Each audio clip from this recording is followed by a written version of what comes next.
لیارەکانی هەفتەی 20 و کۆتایی خولی خوار 17 ساڵانی عێراق لە کۆمەڵەی باکوور هەولێری پێشەنگ پێشوازی لە مووسڵ کرد.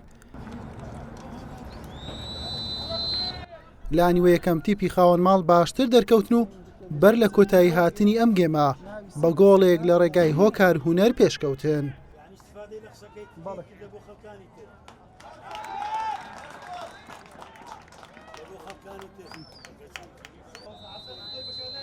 لا نیوەی دووەم و لا خولەکی 52 هیوا عەلی ئەنجامەکەی بۆ تازە پێگەشتوەکانی هەولێر دوو هێندە لێ کرد.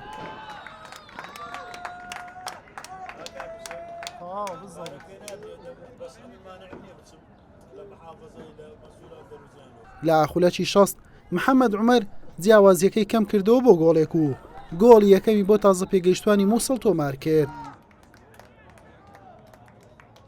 لا خولەکی 69 سەباح نەشعانی کاپتن گۆڵی دووەمی خۆی یەکسانی بۆ تیپی خوار 17 ساڵانی مووسڵ تۆمار کرد و یاریەکە با دوو گۆڵ بۆ هەر لایەکیان بە یەکسانی کۆتایی هات. سەرتا زۆر سپاس بخوا کە بەسەکەی لە قۆناکانی داهات و ئەوەش فازی خۆی گەورەیە دەستپۆشی لە یارزانەکان و دەستێک کارژێڕ و دەرەبەکان دەکەین.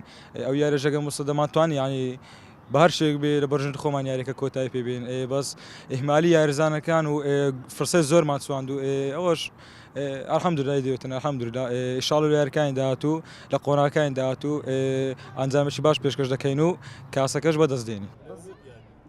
بەم شێوەیە هەولێر بە کۆکردنەوەی 44 خاڵ و پێشەنجی کۆمەڵەی باکوور مووسڵ بە 18 خاڵ و پلەی پێنجەمی هەمان کۆمەڵە گەیشتنە قۆناغی 32 خولەکە و ڕۆژی چوارشەممە تیرروپشتی یاریەکان ئەنجام دەدرێت بە شێوازی چوون و هاتن تیپەکان ڕوبەڕوو یەکتر دەبنەوە.